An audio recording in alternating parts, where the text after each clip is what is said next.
دوستو حضرت عمر فاروق رضی اللہ تعالیٰ عنہ کے دور میں ایک شخص آپ سے ملنے مدینے چلا آیا۔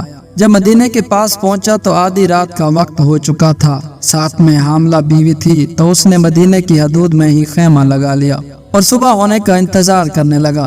بیوی کا وقت قریب تھا تو وہ درد سے کرانے لگی۔ حضرت عمر فاروق رضی اللہ تعالیٰ عنہ اپنے روز کی گشت پر تھے اور ساتھ ایک غلام بھی تھا۔ جب آپ نے دیکھا کہ دور شہر کی حدود کے پاس آگ جل رہی ہے اور خیمہ لگا ہوا ہے تو آپ نے غلام کو بھیجا کہ پتہ کر کے آؤ کہ وہ کون ہے۔ جب پوچھا تو اس نے ڈانٹ دیا کہ تمہیں کیوں بتاؤں۔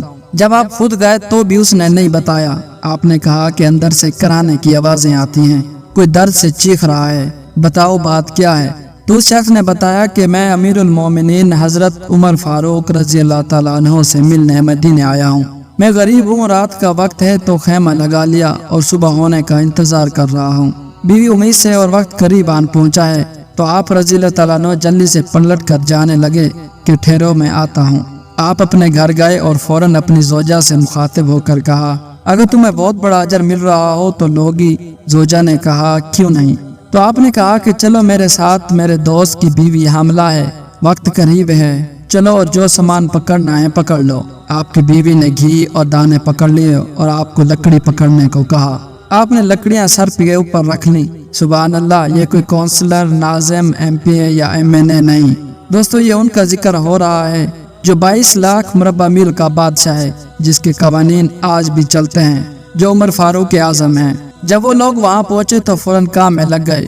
وہ شخص ایسے حکم چلاتا جیسے آپ شہر کے کوئی چوکیدار یا غلام ہیں۔ کبھی پانی مانگتا تو آپ دوڑے دوڑے پانی دیتے، کبھی پریشانی میں پوچھتا کہ تیری بیوی کو یہ کام آتا بھی ہے تو آپ جواب دیتے، جبکہ اس کو کیا پتا تھا کہ امیر المومنین حضرت عمر فاروق خود ہیں۔ جب اندر بچے کی ولادت ہوئی تو آپ کی زوجہ نے آواز لگائی، یا امیر المومنین بیٹا ہوا ہے۔ تو یا امیر المومنین کی صدا سن کر اس شخص کے تو جیسے پاؤں سے زمین نکل گئی اور وہ بے اختیار پوچھنے لگا کہ کیا آپ ہی عمر فاروق امیر المومنین ہیں؟ آپ عمر ہیں، وہی جس کے نام سے کیسر و کسرا کانپتے ہیں، جس کے بارے میں حضرت علی نے کہا تھا کہ آپ کے لیے دعا کرتا ہوں، اور جس کو رسول اللہ صلی اللہ علیہ وآلہ وسلم نے دعا مانگ کر اسلام کے لیے مانگا، کیا آپ وہی ہیں؟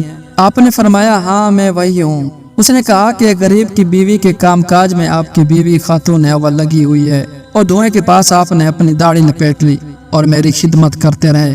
تو سیدنا عمر رو پڑے، اس بدو کو گلے سے لگایا اور کہا، تجھے پتہ نہیں تو کہاں آیا ہے؟ یہ مدینہ ہے، میرے آقا کا مدینہ، یہاں امیروں کا نہیں غریبوں کا استقبال کیا جاتا ہے، غریبوں کو عزتیں ملتی ہیں، مزدور اور یتیم بھی سر اٹھا کر چلتے ہیں۔ اللہ حافظ۔